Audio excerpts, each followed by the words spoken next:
Hey everyone, welcome back. We're talking about ellipses. This is part 2 of our discussion. Remember, ellipses are conics, and so are hyperbolas and parabolas. We're just not studying them today, but we will. We're looking at eccentricity of ellipses. Then we're going to write equations of ellipses, which is fantastic. But before we do that, let's review a little bit. Just some vocabulary, simple vocabulary.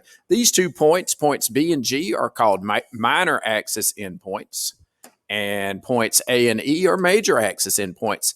All the endpoints can be called vertices if you just don't want to be creative about it. And then these 2 points, D and F, are each a focus, and we looked at the plural of focus as foci. Definition of ellipse: it's a set of all points such that the sum of its distances from 2 fixed points is constant, and those 2 fixed points are indeed the foci. We looked at some computer models where we had random point A, we measured some distance, and we saw that the distances were always 20. And then it became really interesting when A became collinear with the foci, because that allowed us to take this segment right here to the other side and see that that distance, that word distance in the definition, is actually the length of the major axis. Wow. And then we called that length 2a, which of course half of it would be a, and a reappears as the distance from focus to minor axis endpoint, and it's the hypotenuse of that triangle. And in fact, a occurs 6 times in an ellipse. I mean, 6 times. Wow. I mean, that's just... I can't get over that. 6 times. Hey, work. And then we called half the minor axis B. The whole thing would be 2B. And we saw that the distance from the center to the focus is C. We gave all those distances, all those lengths, we gave them a name. And then they occurred in a right triangle called a Pythagorean relationship, where the hypotenuse is A, not C, but A. And keep in mind, A is half the major axis, B half the minor axis. Then we took an ellipse centered at the origin, and we took the distances, and we finalized it with a bunch of simplifications into what's called standard form of an ellipse, where A is half the major axis and B is half the minor axis. And that was so much fun. But today we're looking at eccentricity of an ellipse. Let's read this definition. It's the measure between 0 and 1 of how close an ellipse is to being circular. Eccentricity is the ratio C to A, where C is the distance from center to focus, and A is the distance from center to major axis endpoint. We're going to look at some models and see the closer E is to 1, the more flat or elongated the ellipse is, and the closer E is to 0, the more circular it is. So let's look at those models. All right, this ellipse is very circular. We have foci A and B. We have random point D, and I really just want to demonstrate that this is actually an ellipse, and move point D around and see that that sum does not change. We have focus A, center C, and eccentricity defined as C over A, with C being this length and A being the hypotenuse. And we've calculated that the eccentricity of this circle is 0.36. And you might begin to see that if this side became shorter and shorter and the focus approached the center, then the eccentricity value would approach 0.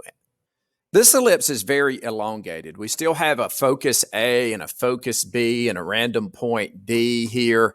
And I want to move random point D around to show you that this is in fact an ellipse, and the sum down here at the bottom right here does not change.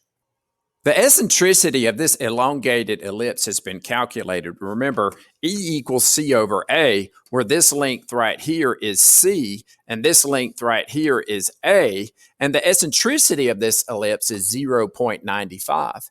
And you can begin to visualize that if focus A comes out here closer to the vertex of the ellipse, then this value E will get closer and closer to the value of 1. We like that. We now know the answer to this easy question, and eccentricity that is closer to 1 is going to be an ellipse that is more flat. Keep in mind, at Socrative, if I ask for the answer to number 1, that's what I mean. Let's look at Earth's orbit.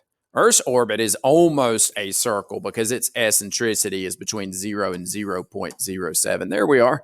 And Pluto's orbit is going to be more flat because its eccentricity is 0.25. That might be a good question. Let's look at number 2. Now, this is going to apply a lot here, figure not drawn to scale. What I want you to do is pause the video and see if you can come up with the eccentricity of that ellipse. This given information right here, TQ is 15.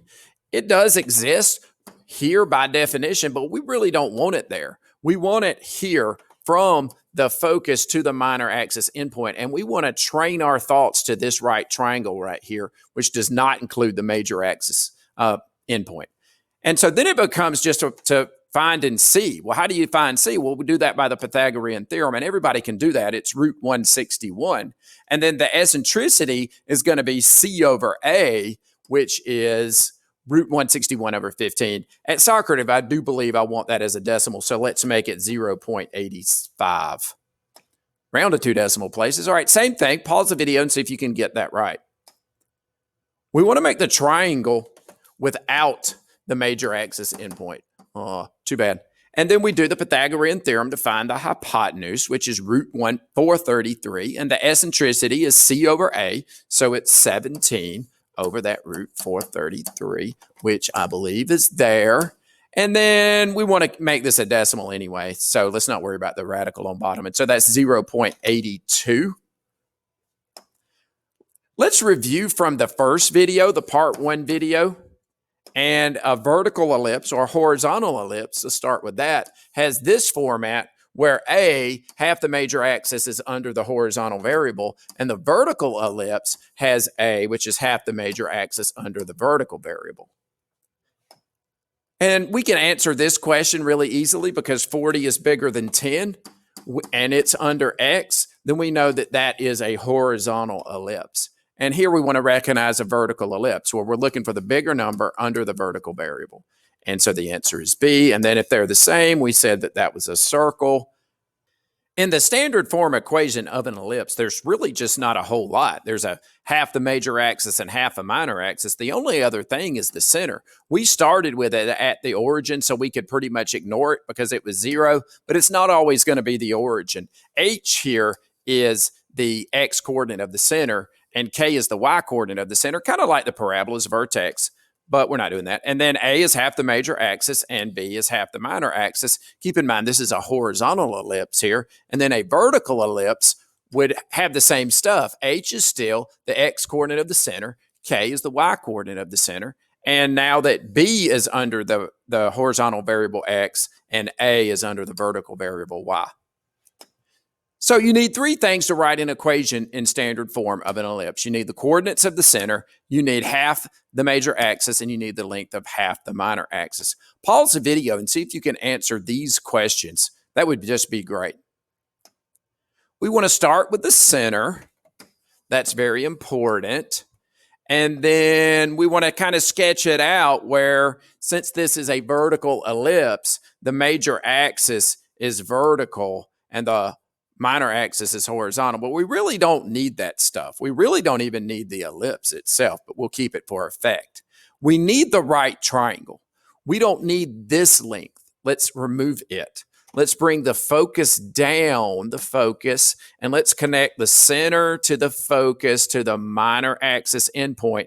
And let's use that 15 as the hypotenuse. And then let's do the Pythagorean theorem to find the missing side over here, which is root 189. And then the eccentricity is root 189 over 15. And then for Socrative purposes, let's answer that as 0.92. But then let's write the equation because the equation writing is fantastic. We want to use this format because this is vertical. We want the A under Y. And if we just put in, if we HK'd the center would go here and here. I left off that. And then we want to take these values. B is 6. So 6 squared is 36. There's going to be a 36 right there. And A is 15. 15 squared is 225. So there's going to be a 225 right there. Let's get that out of the way. And let's look at the equation of the ellipse there. Well, number 6 was so much fun. I just want to do it again. Let's do number 7. Pause the video and see if you can answer these questions. You kind of want to graph the foci first and understand that the center is going to be halfway between them. I believe we have that right here, that you're just simply doing the midpoint of the foci in order to come up with the center, which is 3, -2. And then I believe we could graph the minor axis endpoint, which was given. We could get that length and go up the other way and get the other minor axis endpoint. And then that would allow us to write or draw the sketch of the ellipse. And keep in mind, we really don't need the ellipse. What we need is that right triangle, which connects the minor to the center to the focus. Minor, center, focus. No major, please. And we can come up with these distances that the minor, that B is 5 and from center to focus is 7. And the Pythagorean theorem will allow us to find this unknown length, A. Keep in mind, that's half the major axis right there. And let's do the Pythagorean theorem, and we would get root 74 as A. And that would allow us to do the eccentricity, which would be 7 over root 74. That's not simplified, but we're doing this as a decimal. So let's answer that as 0.82 for eccentricity on number 7A. 7B, the equation writing, I just love it. We got to pick the right format first. The correct format would, for this one, since it's horizontal, would have A under X. And let's just go ahead and HK the center, which we found. And remember, the center is this, and we just HK it. You should be able to do that with no problem. And then A is root 74. So root 74 squared is 74. B is 5. 5 squared is 25. And that allows us to write the equation of the ellipse. I tell you, I've had so much fun today, and I'm really sad that this is the last problem. Pause the video and see if you can do number 8 on your own. I mean, that's what it's all about. I mean, come on. I have graphed the foci again, and we know that the center is halfway between them. So let's calculate that by just simply the midpoint formula. Let's see what we have. It is -1, 7 is the center. We need that to write the equation later. And then we have a major axis endpoint, and I believe that we could come down the same amount of distance, which you know is 2, and get the other major axis endpoint. And that would allow us to sketch the ellipse. Keep in mind, at this point, we really want the triangle that connects the center to the minor to the focus, center, minor, focus. You got to tell yourself that, no major. And we already can calculate the eccentricity, which is going to be 0.8. We didn't need to do the Pythagorean theorem yet. We are going to have to do that to write the equation. So let's look into that. Remember, pick the correct format. This is a vertical ellipse, so we want that A value under Y. And we could go ahead and HK the center that we've already found, but we can't finish the problem. There's your center. We can't finish the problem because we don't know the B value right here, that B value. So we would have to do the Pythagorean theorem to do the B value, and we would find that it is 6. And we would put that in. And now we have what we need. We know that A is 10, A is 10, B is 6, and then we could just plug those into B squared and A squared, and we would get that equation. Guys, this has been a fantastic event today. I'm just sad that it's over, and I will see you guys later.